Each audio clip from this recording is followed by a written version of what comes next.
Bem-vindo ao webnovel Multinove, bem longe do setor 20, aonde a Maia conversava com o Heitor.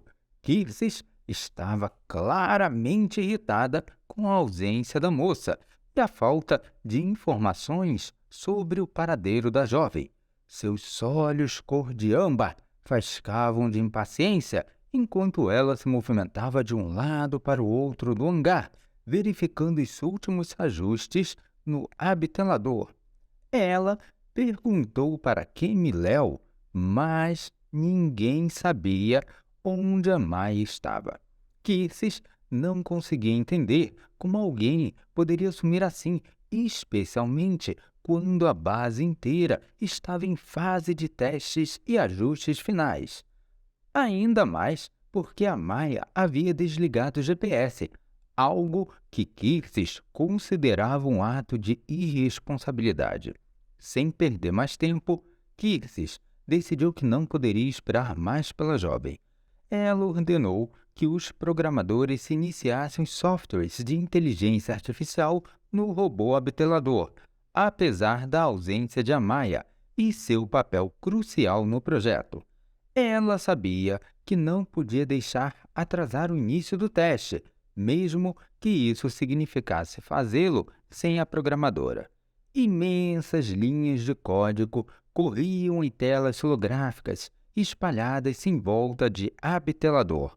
Os imensos olhos amarelos da máquina ficam acesos. Ele mexe lentamente a cabeça, mirando o olhar em Kirces. Depois, ele direciona os olhos na posição das imensas telas holográficas. Os programadores estavam fascinados com o sucesso da inicialização do abtelador. Kirces então chama ele. Ei, abtelador, consegue me ouvir? O robô volta o rosto na direção da pesquisadora. Ela então deduz que ele a escuta. Consegue entender o que eu digo? Consegue entender nosso modo de comunicação e expressão verbal? Exprebal, modo, expressão. Diz você isso? Kirces sorriu satisfeita. Vamos, pessoal. Alimentem os neurônios artificiais com mais dados sobre a sintaxe da nossa linguagem. Quero o abtelador falando pelos cotovelos.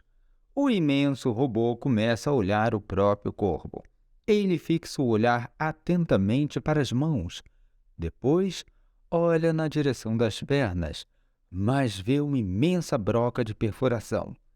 Ele balança a cabeça de um lado para o outro, como se não entendesse a ausência de pernas, se perguntando o motivo de haver um objeto como aquele no lugar dos membros inferiores.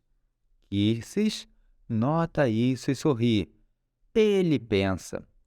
A Maia finalmente aparece na entrada do hangar, com Heitor logo atrás dela. Kirces, que estava concentrada nos testes, não percebeu a chegada dos dois jovens. Ela era só atenção aos gráficos de otimização de disparos das atividades dos neurônios sintéticos corticais e motores. Nunca alguém viu Kirces tão feliz. Ela constantemente dava ordens para os programadores ajudarem no processo de otimização, alimentando o encéfalo sintético do robô com mais informações específicas para cada região.